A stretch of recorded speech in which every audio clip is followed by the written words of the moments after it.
Hello दोस्तों, आज हम लोग 12th का एक न्यू चैप्टर स्टार्ट करने जा रहे हैं। हमने एक चैप्टर पढ़ा केमिकल काइनेटिक्स और मुझे बहुत दुख है कि इधर आप लोग का क्लास इरेगुलर हो गया था। और जैसा मैं आप लोग को पहले बताया था कि मेरा कुछ स्वास्थ्य इधर ठीक नहीं था, जिस वजह से लेक्चर अपलोड नहीं हो पा रहा था, है ना। इसके लिए मैं क्षमा मांगता हूं आप लोगों से, लेकिन मैं कोशिश करता हूं कि क्लास अब रेगुलर हो, है ना। लेकिन जब स्वास्थ्य ठीक नहीं रहता है तो मैं क्लास नहीं ले पा रहा था। लेकिन देखिए फिर से, तो आज हम लोग एक नया चैप्टर स्टार्ट करने जा रहे हैं। उस चैप्टर का नाम है सॉल्यूशन, है ना। देखो बच्चों, हम लोग इसके बारे में हमने कुछ फंडामेंटल्स में पढ़े थे। जब हम लोग मोल पढ़ रहे थे तो वहां हमने कुछ डिस्कशन करा था कि सॉल्यूशन होते क्या है ना। बाइनरी सॉल्यूशन थोड़ा सा आज हम भी बता देते हैं फिर से एक बार, है ना। तो मैंने बताया था कि सॉल्यूशन का मतलब क्या होता है बच्चों। तो बताया था कि होमोजीनियस मिक्सचर ऑफ टू और more than two substance, homogeneous mixture of two or more than two substance is called solution, है ना। मैंने बताया था कि दो या दो से अधिक पदार्थ के होमोजीनियस मिक्सचर को सॉल्यूशन कहते हैं। तो होमोजीनियस का मतलब क्या होता है कि जिसको मिलाने के बाद अपना फेज सेम कर लेता है उसे हम लोग होमोजीनियस कहते हैं। ठीक है बच्चों, मिलाने के बाद जो अपना फेज सेम कर लेता हो उसे हम लोग होमोजीनियस मिक्सचर कहते हैं, है ना। मैं आपको फिर से एक बार बता दे रहा हूं, है ना। आप लोग की कॉपी में आप उसे एक बार पढ़ लेना फिर से। हमने पढ़ा था कि there are two types of solution. पहले हमने पढ़ा था सॉल्वेंट और सॉल्यूट। तो मैंने सॉल्वेंट क्या बोला था, तो सॉल्वेंट को हम लोग दो तरीके से डिसाइड करते थे। तो पहला हमने बताया था कि सॉल्वेंट को डिसाइड करना 9-10 में हम लोग क्या पढ़े थे कि जिसमें जो डिजॉल्व होता है वो सॉल्वेंट कहलाता है, जिसमें डिजॉल्व होता है, और जो डिजॉल्व होता है वो सॉल्यूट कहलाता है। पढ़े थे क्या। फिर हमने कुछ फिजिकल यूनिट के बारे में बात करा था। हमने फिजिकल यूनिट में पहला पढ़ा था कि परसेंटेज वेट बाई वेट। बस ऐसे ही आपको मैं थोड़ा रिवीजन करवा दे रहा हूं, आप लोग ऑलरेडी पढ़ चुके हैं। तो मैंने परसेंटेज वेट बाई वेट का मतलब बताया था कि 100 ग्राम सॉल्यूशन में सॉल्यूट का वेट जो ग्राम यूनिट में होता है उसे हम परसेंटेज वेट बाई वेट कहते हैं। क्या बताए थे बच्चों, 100 ग्राम सॉल्यूशन में जो सॉल्यूट का वेट ग्राम यूनिट में होता है उसे हम लोग परसेंटेज वेट बाई वेट कहते हैं। जैसे हमने बताया था अगर कहीं पे लिखा रहे 5% वेट बाई वेट, तो 5% वेट बाई वेट का मतलब होता था कि अगर 100 ग्राम सॉल्यूशन है, तो अगर 100 ग्राम सॉल्यूशन है तो सॉल्यूट का वेट 5 ग्राम होगा। अगर 100 ग्राम सॉल्यूशन है तो सॉल्यूट का वेट 5 ग्राम होगा। फिर ऐसा ही हम लोग पढ़े थे परसेंटेज वेट बाई वॉल्यूम, है ना। तो हमने परसेंटेज वेट बाई वॉल्यूम में क्या पढ़ा था कि 100 मिलीलीटर सॉल्यूशन में सॉल्यूट का वेट जो ग्राम यूनिट में होगा उसे हम परसेंटेज वेट बाई वॉल्यूम कहते हैं। 100 मिलीलीटर सॉल्यूशन में सॉल्यूट का वेट जो ग्राम यूनिट में होगा उसे हम लोग परसेंटेज वेट बाई वॉल्यूम कहते हैं। अगर कहीं पे ऐसा लिखा रहे कि 10% वेट बाई वॉल्यूम, है ना, तो 10% वेट बाई वॉल्यूम का मतलब क्या हुआ बच्चों कि अगर सॉल्यूशन का वॉल्यूम 100 मिलीलीटर है तो सॉल्यूट का वेट 10 ग्राम होगा, है ना। हम लोग पढ़े थे परसेंटेज वॉल्यूम बाई वॉल्यूम। ठीक है, ये तो आपको पता होना चाहिए, ऑलरेडी हम लोग पढ़े हैं, है ना। हम लोग पढ़े थे फिर परसेंटेज वॉल्यूम बाई वॉल्यूम। मैं थोड़ा आपको रिवीजन करवा दे रहा हूं कि जिससे थोड़ा आपको याद हो जाए। तो परसेंटेज वॉल्यूम बाई वॉल्यूम क्या पढ़े थे बच्चों कि 100 मिलीलीटर सॉल्यूशन में सॉल्यूट का वॉल्यूम जो मिलीलीटर में होगा उसे हम परसेंटेज वॉल्यूम बाई वॉल्यूम कहते हैं, है ना। फिर हमने क्या पढ़ा था, मोलरिटी। बस मैं आपको सिर्फ फार्मूला लिख दे रहा हूं, अभी मैं ऑलरेडी पढ़ा चुका हूं, मैं फिर से उसे दोबारा नहीं पढ़ाऊंगा, है ना। तो हमने पढ़ा था मोलरिटी। तो हमने मोलरिटी में क्या पढ़ा था, हाँ, और अगर ये चैप्टर पढ़ना है तो पहले आप उसको रिवीजन कर लेना। जब तक आप वो रिवीजन नहीं करोगे चैप्टर आपको समझ में नहीं आएगा। तो हमने मोलरिटी क्या पढ़ा था, तो मोलरिटी पढ़ा था कि 1 लीटर सॉल्यूशन में सॉल्यूट का जितना मोल होता है उसे हम मोलरिटी कहते हैं। याद है, बोले थे number of mole of solute present in 1 litre of solution is called molarity. 1 litre solution में जो सॉल्यूट का मोल होता है उसे हम लोग मोलैरिटी कहते थे, है ना। 1 लीटर सॉल्यूशन में जो सॉल्यूट का मोल होता था उसे हम मोलैरिटी कहते थे। तो मोलैरिटी का फॉर्मूला क्या आता था, number of mole of solute upon volume of solution in litre, है ना, mole of solute upon volume of solution in litre. फिर हमने क्या पढ़ा था, मोलैलिटी। बस मैं आपको ऐसे ही यहाँ पे लिख दे रहा हूँ, ऑलरेडी हम पढ़ चुके हैं। तो मोलैलिटी हमने क्या पढ़ा था कि number of mole of solute, number of mole of solute present in 1 kg of solvent, है ना, इज कॉल्ड मोलैलिटी। मतलब 1 kg सॉल्वेंट में जो सॉल्यूट का मोल होता था उसे हम लोग मोलैलिटी कहते थे। 1 kg सॉल्वेंट में जो सॉल्यूट का मोल होता था उसे हम लोग मोलैलिटी कहते थे। तो मोलैलिटी का मतलब होता था कि number of mole of solute upon weight of solvent in KG, है ना। फिर हमने क्या पढ़ा था, मोल फ्रैक्शन। तो बोले थे जिसका मोल फ्रैक्शन चाहिए उसके मोल में हम लोग टोटल मोल से डिवाइड करते हैं। तो अगर सॉल्यूट का मोल फ्रैक्शन चाहिए तो सॉल्यूट के मोल में क्या करते थे, mole of solute plus mole of solvent लेते थे, है ना। फिर हमने क्या पढ़ा था, relation between molality and mole fraction. तो रिलेशन बिटवीन मोलैलिटी और मोल फ्रैक्शन क्या पढ़े थे, m upon m plus 1000 upon molecular weight of solvent, है ना। जब सॉल्वेंट वाटर होता था तो सॉल्यूट का मोल फ्रैक्शन क्या हो जाता था, तो सॉल्यूट का मोल फ्रैक्शन होता था m अपॉन m प्लस 55.5। हम लोग ऑलरेडी ये पढ़ चुके हैं मोलैरिटी। तो molarity is the number of mole of solute upon volume of solution in litre. फिर क्या पढ़े थे, मोलैलिटी, मोलैलिटी क्या पढ़े थे, number of mole of solute upon weight of solvent in KG. फिर क्या पढ़े थे, सॉल्यूट का मोल फ्रैक्शन। तो सॉल्यूट का मोल फ्रैक्शन देखे थे कि आपको जिसका भी मोल फ्रैक्शन चाहिए, हमने डिफाइन क्या करा था कि number of mole of particular component, number of mole of particular component solute और solvent present in 1 mole of solution is called mole fraction. बताया था कि एक मोल सॉल्यूशन में, मतलब किसी कंपोनेंट का मोल फ्रैक्शन पता करना है, मतलब ये पता करना है, किसी कंपोनेंट का मोल फ्रैक्शन पता करना है मतलब ये पता करना है, किसी कंपोनेंट का मोल फ्रैक्शन पता करना है मतलब ये पता करना है कि एक मोल सॉल्यूशन में उस कंपोनेंट का कितना मोल होगा।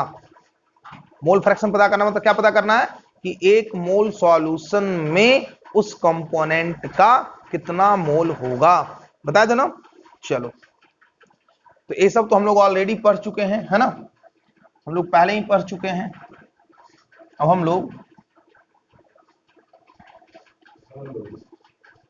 ये सब आपको पता होना चाहिए, जब तक आप ये नहीं जानोगे, है ना, हम आगे पढ़ ही नहीं सकते हैं। आपको ये रिवीजन होना चाहिए और आप लोग पहले ही पढ़े हैं मोल कॉन्सेप्ट में, ठीक है।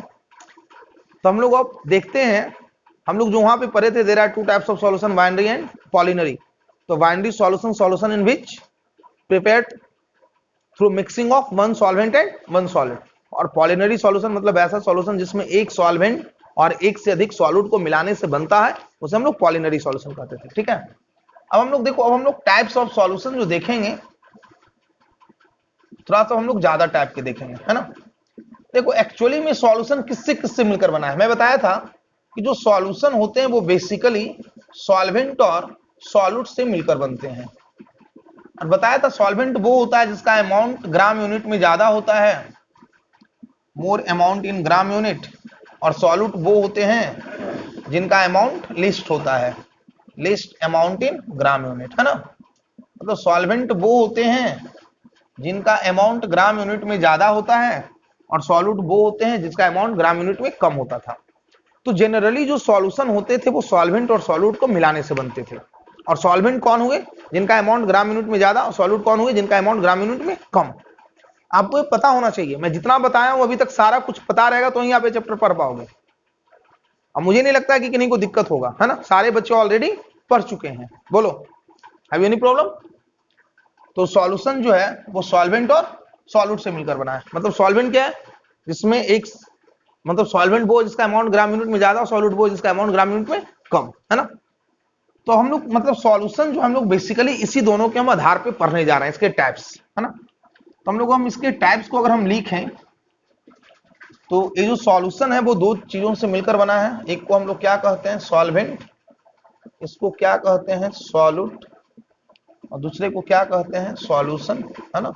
आप चाहो तो इसका एग्जाम्पल भी देख सकते हैं, है ना। देखिए हम लोग जो पहले ऑलरेडी पढ़ चुके हैं, हम लोग मोलालिटी मोल फ्रैक्शन नहीं पढ़ेंगे बार बार, एक ही चीज को पढ़ने का पॉसिबल नहीं, क्योंकि बहुत टाइम लग जाएगा, है ना। हम लोग ऑलरेडी बहुत ही डिटेल से पढ़ चुके हैं। तो अगर मैं बात करूं कि सॉल्वेंट, सॉल्यूट, तो अगर मैं बात करूं कि सॉल्वेंट अगर मैं लिक्विड ले लूं, है ना, और सॉल्यूट को भी अगर मैं लिक्विड ले लूं, तो सॉल्यूशन का नाम क्या हो जाएगा, लिक्विड इन लिक्विड। जैसे एग्जांपल की बात करें कि ये mixture of alcohol and water, alcohol and water, है ना, इथाइल अल्कोहल, देखो तो दोनों के दोनों क्या है,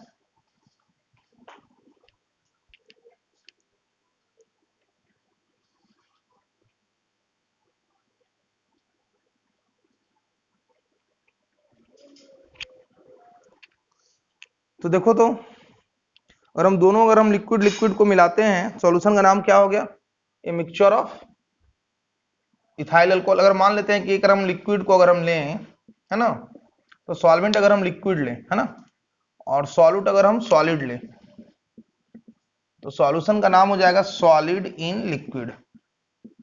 ठीक है। जैसे देखो, से मान लेते हैं एक आदमी बोलता है कि मैंने शराब में पानी मिलाया, तो शराब में पानी मिलाया, इसका मतलब क्या हुआ कि हमारा जो सॉल्वेंट है वो शराब है, और सॉल्यूट क्या है, वाटर है ना।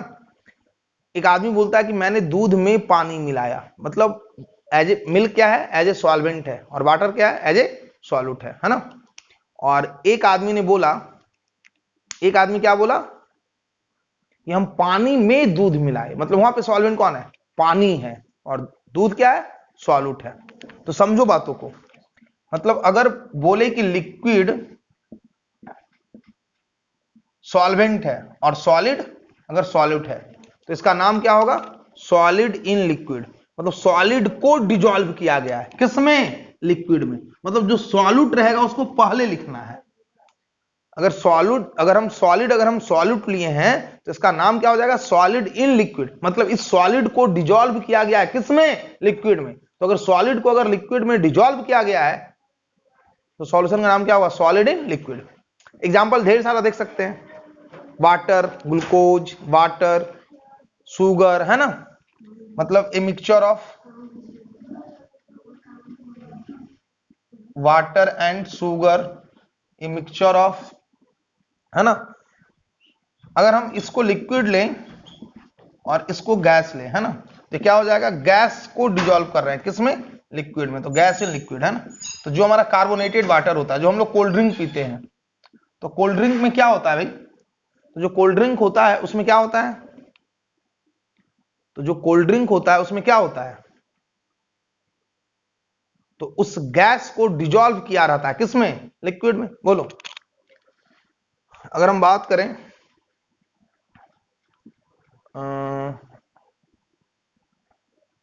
सॉलिड का, है ना, और सॉलिड भी अगर सॉलिड ले, सॉल्यूशन का नाम क्या हो जाएगा, सॉलिड इन सॉलिड।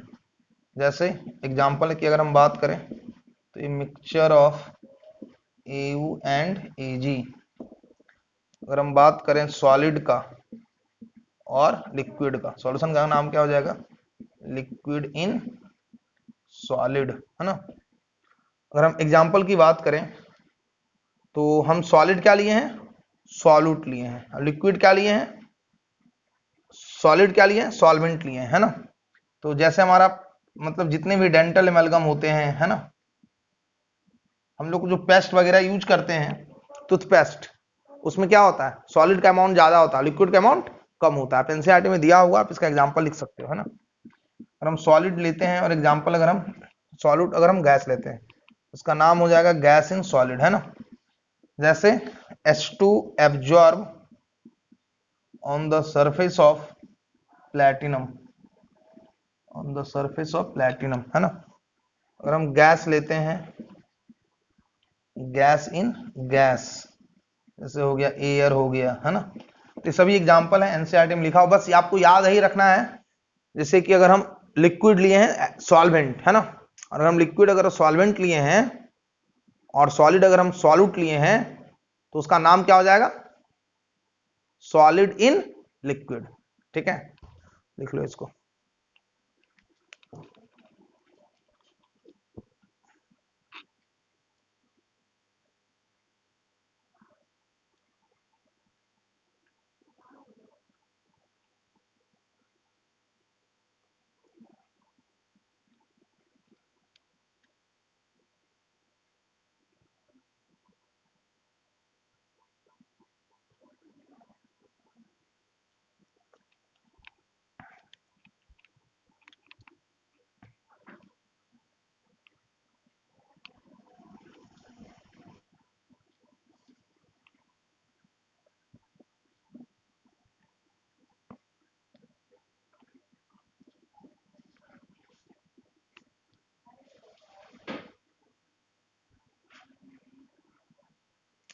अब हम लोग शुरू करने जा रहे हैं कॉलिगेटिव प्रॉपर्टीज, है ना।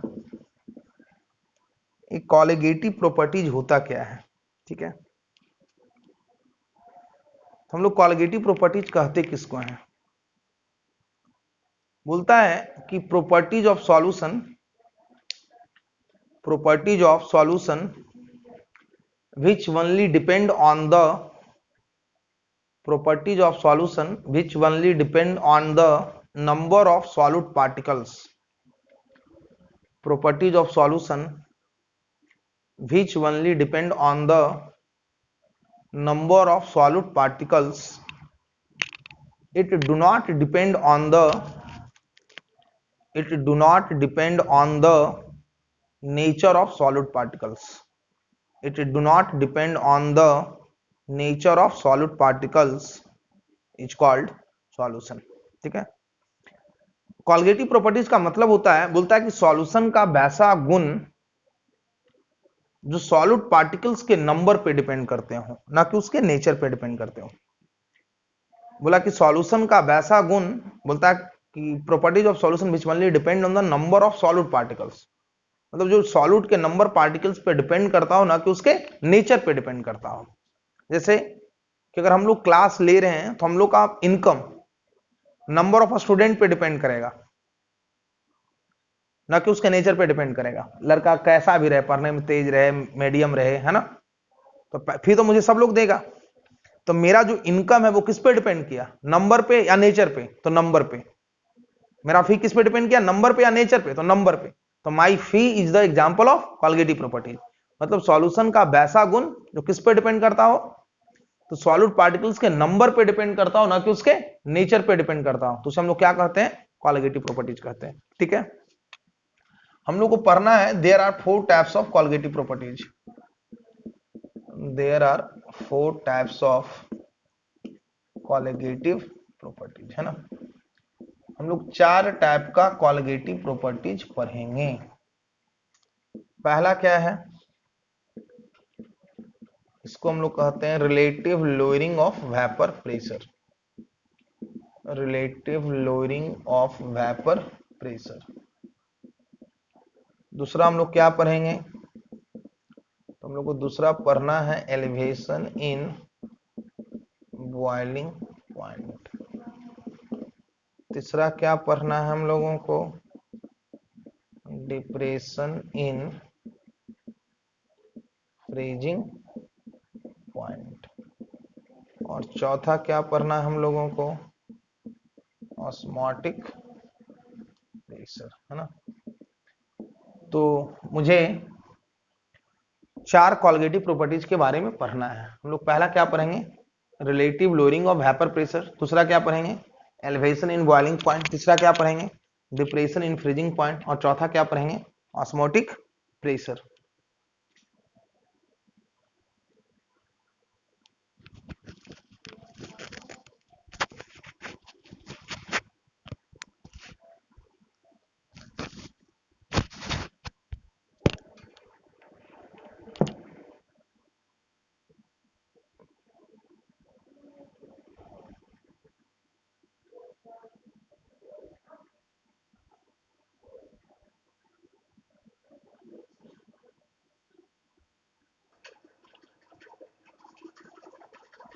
तो हमने क्या पढ़ा कि कॉलगेटिव प्रॉपर्टी 4 टाइप के होते हैं। क्या क्या? तो पहला हमने पढ़ा relative lowering of vapour pressure. दूसरा हमने क्या पढ़ा? Elevation in freezing point, elevation in boiling point. तीसरा हमने क्या पढ़ा? Depression in freezing point. और चौथा हमने क्या पढ़ा? ऑस्मोटिक प्रेशर, है ना। मतलब ये 4 टाइप के हमारे कॉलगेटिव प्रॉपर्टीज होते हैं जिसको हम लोग को बारी बारी से पढ़ना है ना। तो हम लोग पहला क्या पढ़ते हैं? Relative lowering of vapour pressure, है ना। हम लोग को चारों बारी बारी से कॉलगेटिव प्रॉपर्टीज के बारे में पढ़ना है ना। तो हम लोग पहला लिखते हैं relative lowering of vapour pressure, relative lowering of vapour pressure, है ना।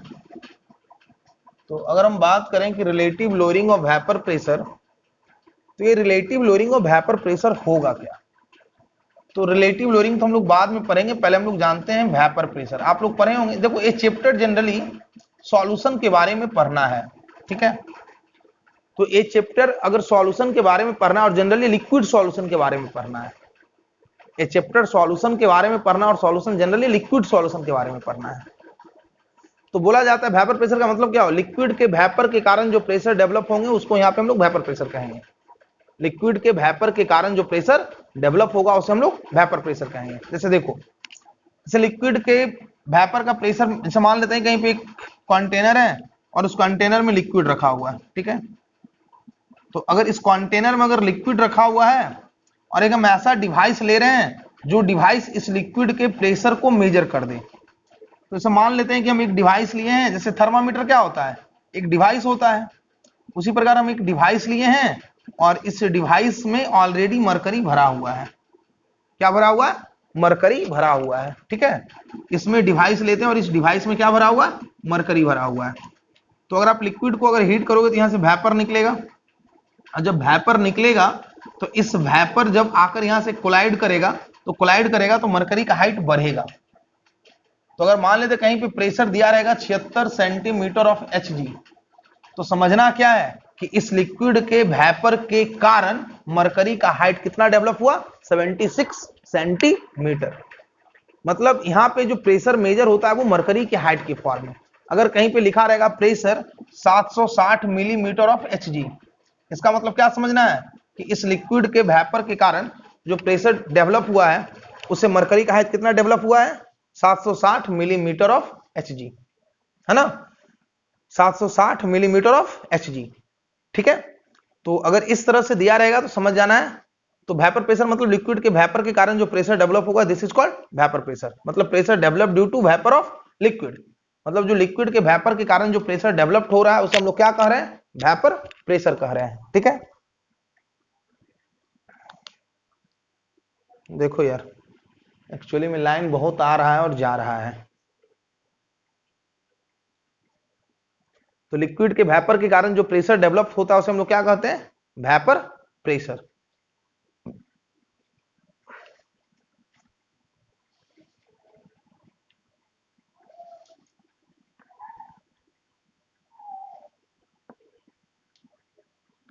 तो इसको प्रभावित करने वाला फैक्टर, है ना। तो फैक्टर अफेक्टिंग वेपर प्रेशर आप लोग पढ़े होंगे केमिकल बॉन्डिंग में, फैक्टर अफेक्टिंग वेपर प्रेशर, है ना। तो अगर हम पहला फैक्टर की बात करें तो इंटरमॉलिक्यूलर फोर्स ऑफ अट्रैक्शन। तो आप लोग पढ़े, इंटरमॉलिक्यूलर फोर्स ऑफ अट्रैक्शन का मतलब क्या होता है? दो लिक्विड के बीच का फोर्स ऑफ अट्रैक्शन, मतलब लिक्विड मॉलिक्यूल्स के, किसी लिक्विड मॉलिक्यूल्स के बीच का, दो लिक्विड मॉलिक्यूल्स के बीच का फोर्स ऑफ अट्रैक्शन। तो जिस मॉलिक्यूल्स के बीच फोर्स ऑफ अट्रैक्शन जितना ज्यादा होगा वो मॉलिक्यूल्स वहां से इवोपरेट कम करेंगे, और अगर इवोपरेट कम करेंगे तो उनका वेपर प्रेशर क्या होगा? कम होगा। तो आप लोग को पता होगा कि इंटरमॉलिक्यूलर फोर्स ऑफ अट्रैक्शन से जो वेपर प्रेशर होगा वो क्या होगा? इनवर्सली प्रोपोर्शनल होगा, ठीक है। मतलब जिसका इंटरमॉलिक्यूलर फोर्स ऑफ अट्रैक्शन जितना ज्यादा उसका वेपर प्रेशर उतना कम, ठीक है। दूसरा फैक्टर हम लोग क्या पढ़ते हैं? तो